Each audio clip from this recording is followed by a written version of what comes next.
Senator Cormann. Thank you very much, Mr. Acting Deputy President. Let me also congratulate you on the ascension to your high office.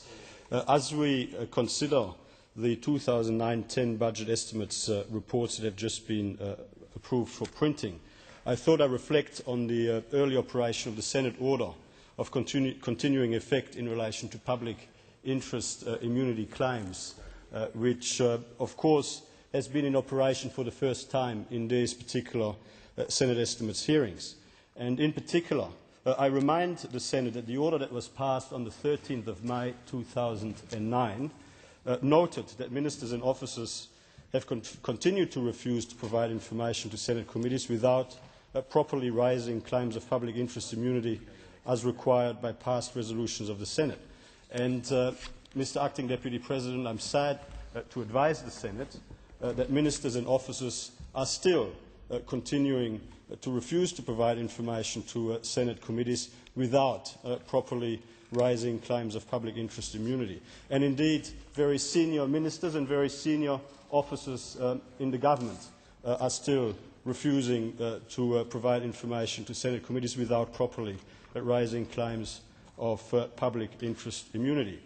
Now, I thought I'd just bring to the attention of the Senate a number of particular examples that I was involved in personally and that some of my colleagues have been involved in over the budget estimates fortnight. But before doing so, may I just remind the Senate that a minister or an officer who does not want to provide an answer to a particular question, who does not want to provide information held by government, has to claim a recognised public interest ground and then, if requested to do so, refer the matter to a responsible minister who has to both confirm the ground that's claimed and make a statement of reasons as to why it is not in the public interest for a particular piece of information to be provided. Now, the 8 recognised public interest grounds so far are prejudice to legal proceedings, prejudice to law enforcement investigations, damage to commercial interests,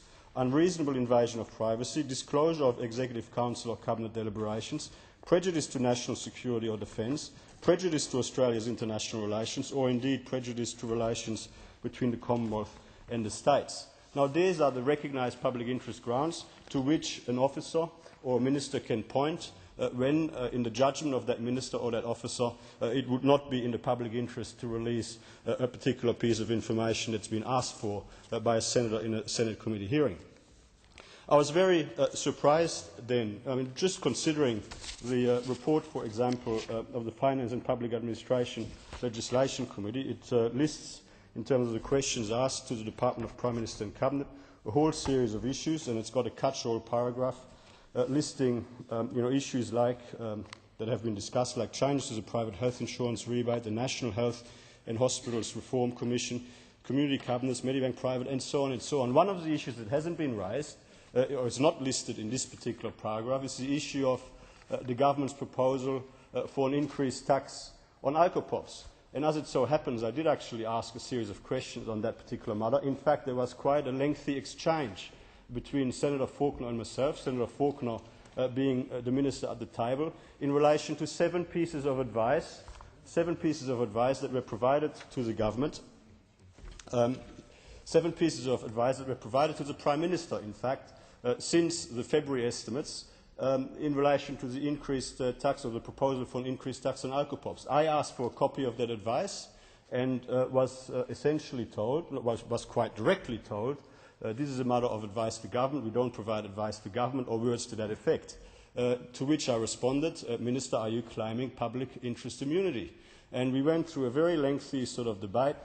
Cut a long story short, at the end of it, the Minister sought to refer to the FOI Act as a justification, because there was some provision in the FOI Act around why certain information that forms part of advice to government should not be provided, which was, of course, completely irrelevant, because there is a very clear provision there which says that there is a very clear proviso at the end of the relevant government guidelines which says that the FOI exemptions only apply where disclosure would be contrary to the public interest. Now, just to sort of reflect on this particular case study for a minute, I asked the official whether the advice that had been provided to the Prime Minister in relation to the increased tax on RTDs was part of the Cabinet deliberative processes, or whether it was advice to government, because there's, of course, two different things. If something goes to Cabinet and is part of the Cabinet deliberative process, that is one of the recognised public interest grants. However, if something is just part of routine advice to the Prime Minister, routine advice to ministers, as is requested from time to time, it doesn't fall under the Cabinet deliberative process exemption. So there has to be a particular reference to a public interest grant. And of course, when I asked the question, the Minister essentially refused to point to a particular public interest grant. The matter is not resolved yet, because I have since estimates written to the Minister to reconsider the way he has handled this particular issue during Senate estimates. And of course, I mean, the question arises here: why would it not be in the public interest for the Senate committee that is investigating and scrutinising this measure to have access to the advice that has been provided to government on this? Would it be a prejudice to our national security or defence? Would it be a prejudice to legal proceedings? Would it be a prejudice to law enforcement, law enforcement inquiries? Which one is it? And I guess that this is just one of a number of examples. Sadly, Senator Conroy during Senate estimates was a particular culprit when it came to refusing to follow the proper process established in the Senate order on public interest immunity claims. On one occasion, Senator Cormann was asking questions of Senator Conroy in relation to the employee share scheme, budget measures. And he claimed, this is advice to government, you've got to rephrase your question, and I asked him the question, are you claiming public interest immunity? He, dare I say it, sneered at me a bit along the lines, and I'm quoting, anytime you want to try, go for it. Anytime you want to try it on, Senator Cormann, feel free. I pointed out, you know what the proper process is. Anytime you want, he says. I could see that he had an attitude of wanting to reveal information, but here's the clincher. I then sought to ask the question to the senior official at the table whether he was aware of the new order of the Senate and the process that had to be followed. And here is Senator Conroy's answer. It is of no relevance to the official. It is only of relevance to a senator. Like, Senator Conroy is totally ignorant of the order that the Senate has been passed, and sadly he is only one of the number of senior ministers and senior officials that are quite ignorant of what the proper process in the Senate is. There's another example here. Like, you might remember that after the coalition budget reply, a few days later, there was an article that appeared in the media, essentially revealing Treasury analysis of the coalition alternative savings proposal, an alternative to the means testing of the private health insurance rebate, which was to increase the excise on tobacco by 12.5%. There were articles in the media talking about Treasury analysis that was released yesterday, which showed that over a 10-year period, the Commonwealth would be $3.2 billion short in revenue. $3.2 billion short in revenue. Well, that's a serious sort of allegation, and something that surely a Senate Estimates Committee ought to scrutinise. And we ask, given that this particular advice has been provided to the media, will you provide us, as the Senate Committee responsible to scrutinise your budget, a copy of that same advice? They had to take it on notice.